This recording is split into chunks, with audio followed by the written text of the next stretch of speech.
வணக்கம். இப்போ இந்த வீடியோ ப்ரெசன்டேஷனில் நம்ம எம்சிஎக்ஸ் நேச்சுரல் கேஸ் மார்க்கெட்டில் இன்றைக்கி எப்படி ட்ரேட் பண்ணலாம் அப்படின்றத பற்றி பார்க்குறதுக்கு முன்னாடி நேற்று மார்க்கெட்டில் என்ன நடந்தது, நம்ம என்ன எதிர்பார்த்தோம் அப்படின்றத பற்றி பார்க்கலாம். நீங்கள் பார்த்துட்ருக்கிறது நேச்சுரல் கேஸோட 7 நிமிஷம் கேண்டில் ஸ்டிக் சார்ட். இந்த கேண்டில் ஸ்டிக் தான் நேற்று மார்க்கெட்டோட ப்ரைஸ் ஓப்பனிங் 190க்கு கொஞ்சம் கீழே ஓப்பன் ஆகிருக்கு நேச்சுரல் கேஸ் மார்க்கெட். நம்ம என்ன எதிர்பார்த்தோம் அப்படின்னா மார்க்கெட் தொடர்ந்து டவுன் ட்ரெண்டுக்கு சாதகமாக இருக்கும்னு எதிர்பார்த்தோம். எது வரைக்கும்னா 192 வரைக்கும் செல் பண்ணி 193 ஸ்டாப் லாஸ் வச்சு ட்ரேட் பண்ணலாம்னு நினச்சோம். ப்ரைஸ் ஓப்பன் ஆனது சைடாக மார்க்கெட் மூவ் ஆகி 190க்கு மேலேயும் கீழேயும் போய் இறுதியாக 192 உடச்சி ஸ்டாப் லாஸை ட்ரிகர் பண்ணி தொடர் ஏற்றத்தை கொடுத்து 198 வரைக்கும் போய் அங்கே க்ளோஸ் ஆகிருக்கு. சொல்லப்போனால் மார்க்கெட் நம்ம நினச்சதுக்கு அப்படியே மாறாக நடந்திருக்கு.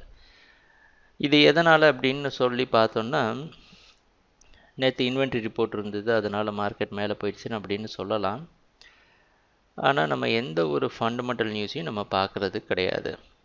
192க்கு மேலே போனால் மார்க்கெட் போயிடும் அப்படின்றது அது நமக்கு தெரிஞ்சனால தான் 193 ஸ்டாப் லாஸ் வச்சு ட்ரேட் பண்ணுறோம். இன்னொரு விஷயம் என்னன்னு பார்த்தீங்கன்னா, ஸ்டாப் லாஸ் இல்லாமல் ட்ரேட் பண்ணக்கூடாது. அதுக்கு நேற்று மார்க்கெட் ஒரு நல்ல உதாரணமாக அமைஞ்சிருந்தது.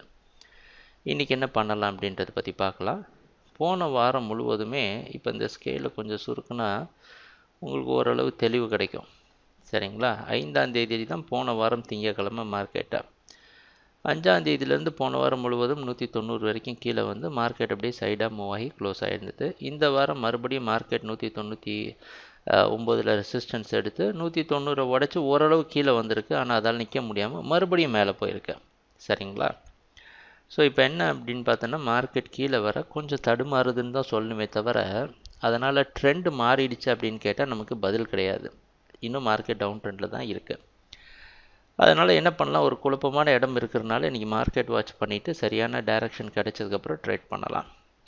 ஒருவேளை மார்க்கெட் 198 பக்கமாக தான் இன்றைக்கி ஓப்பன் ஆகிறதுக்கு வாய்ப்பு இருக்கிற மாதிரி வெளிநாட்டுக்கான மார்க்கெட் பற்றி தெரியுது. இதுலேருந்து மார்க்கெட் தொடர் ஏற்றத்தை கொடுத்து மேலே போகலாம். சரிங்களா? நம்ம குறிப்பாக நோட் பண்ண வேண்டிய விஷயம் என்னென்னா, நமக்கு தெளிவான டைரக்ஷன் தெரிகிறப்ப தான் நம்ம ட்ரேட் பண்ண முடியும். மார்க்கெட் போகிற இடத்துலலாம் நம்ம ட்ரேட் பண்ண முடியாது. அதனால் நமக்கு தெளிவு கிடைச்சதுக்கப்புறம் ட்ரேடிங் ஆரம்பிக்கிறது நல்லது. இன்னொரு விஷயம், இந்த நேச்சுரல் கேஸ் மார்க்கெட்டில் நம்ம இந்த கான்ட்ராக்டில் நல்லாவே லாபம் பண்ணியிருக்கிறோம். சரிங்களா? போதிய அளவுக்கு எல்லா மார்க்கெட்டுடைய ரெசிஸ்டன்ஸையும் நம்ம பிக் பண்ணி செல் பண்ணியிருக்கிறோம். அதனால் அவசரப்பட்டு மார்க்கெட்டில் என்டர் ஆகணுன்ற அவசியம் கிடையாது. நமக்கு தேவையானப்போ தான் நமக்கு ட்ரேட் பண்ண முடியுமே தவிர, மார்க்கெட் போகிற போக்குக்கெல்லாம் நம்மளால் ட்ரேட் பண்ண முடியாது. சில சமயம் சம்பவம் நடந்து முடிஞ்சதுக்கப்புறம் பார்த்தோன்னா வாய்ப்புகளை விட்ட மாதிரி தெரியும். சரிங்களா? அதை பற்றி நம்ம கணக்கில் எடுத்துக்க முடியாது. அதனால் இன்றைக்கி மார்க்கெட் வாட்ச் டேயாக அமையுது. எதனால் அப்படின்னா, இந்த 200 202 பக்கமாக மார்க்கெட் எப்படி ரியாக்ட் ஆகுது அப்படின்றதெல்லாம் பார்த்ததுக்கப்புறம் தான் ஒரு முடிவு எடுக்க முடியும். ட்ரேடிங் நடக்கிறப்ப பார்ப்போம் என்னென்ன மாற்றங்கள் வருதுன்னு. எங்கள் வீடியோ ப்ரெசன்டேஷனை தொடர்ந்து பார்த்துட்டு வந்ததுக்கு மிக்க நன்றி, மகிழ்ச்சி. வணக்கம்.